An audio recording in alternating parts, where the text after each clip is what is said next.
going very well. I think it's really going well. Great relationships. And now we're meeting with a group that's fantastic. The Emir is a great guy. I know him all very well. How are you? You're going to be surrounded by 8 fighters, in about 7 minutes. And then you say, do we need them? And when they say yes, that doesn't make me feel good, right? What's the threat? Did they tell you what the threat is? No, let's assume there's no threat. We have to assume that. How did you find the Syrian president? Right. I think very good. Young, attractive guy, tough guy.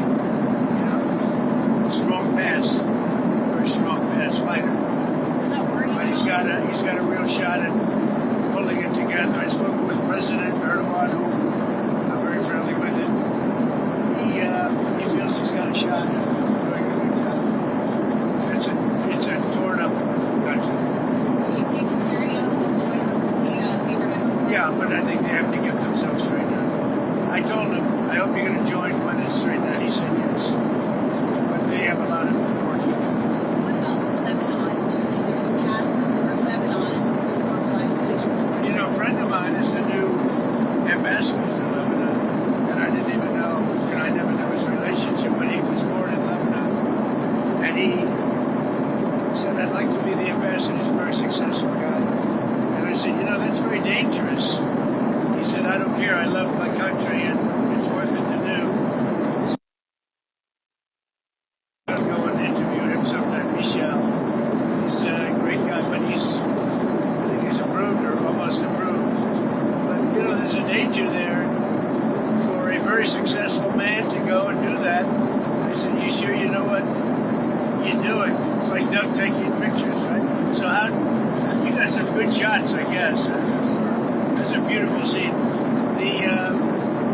The last scene at the airport I thought was beautiful. We rode out together. They generally don't do that.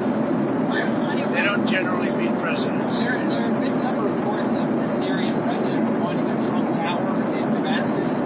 Did that come up at all? No, that I haven't heard.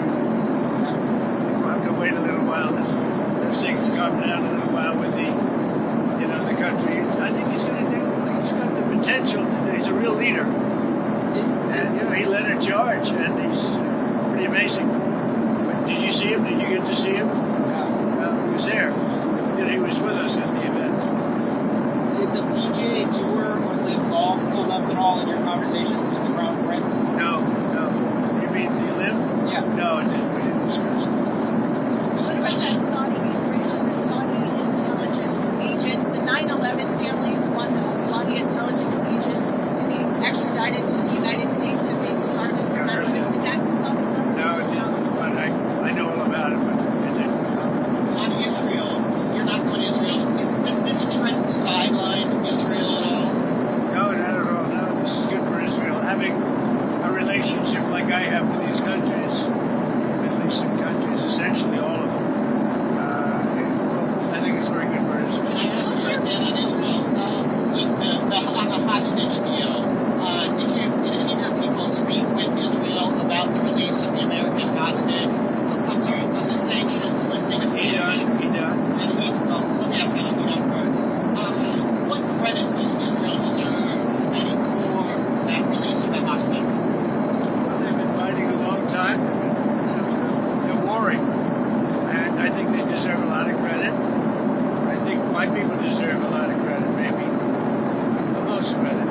Look, he wouldn't be there if it weren't for us. He wouldn't be living right now. Probably none of the hostages would be living right now. And we probably have 20 that are living. And we'll be getting out step by step. A lot of progress. We've gotten a lot of them out. And last time, a couple of weeks ago, 10 people walked into my office, the Oval Office, and they said, had a 59 on their shirt, the front. And I said, what does that represent, the number of hostages? I said, oh, that's a lot. They said, well, 24 are living, and now it's 20, the number is 20 are living. 4 have died, and the young people don't die. Young people are killed, they don't die. And so the 24 living, of the 59, 24 living is now down to 20. And we got Ida now. It was great. His family was so thankful. We did a good job with that. We'll continue to do it. What happens on Thursday if President Putin doesn't show up in Turkey for the talks with Ukraine? What will you do? Well, I don't know if he's showing up. I know he would like me to be there. And that's a possibility. We could end the war. I'd be thinking about that. Now, tomorrow we'll book that. You understand that? Said. But you go if he goes. We're going to go to UAE tomorrow. And so we have a very full situation. Now, that doesn't mean I wouldn't do it to save a lot of lives and come back. But, yeah, I think they're thinking about something. I don't know that he would be there if I'm not there. We're going to find out. Marco's going. And Marco's been very effective. How are you feeling about how Putin is handling this? I know you've been said a few weeks ago. About who? How Putin is handling this. You said a few weeks ago. You thought maybe I it's don't know. I'll let you know in a week. I'll let you know in a few days. How's the president on Israel again? Has any of your team been in touch with Israel and your team about lifting the sanctions on Syria? What's their reaction? Well, in touch. I mean, we told them we're doing it. The reason I did it, and I think it's been very popular, actually, certainly in the Middle East, it's been popular with virtually everybody. But the reason I did it is because I spoke with President Erdogan, who I get along with very well, and I spoke to Mohammed, as you know, was with them, and they thought it was very important to do. It gives them a much better chance of survival as a country. Well, I think what's happened is Turkey feels we should do it. Other countries. If you looked at my speech last night, which I assume most of you were at, I think the biggest applause was when I said that we're lifting these sanctions on Syria, and that's because they want to give Syria a chance to live and to be great. You know, etc. Mr. President, an Emirati government backed firm did a $2 billion deal.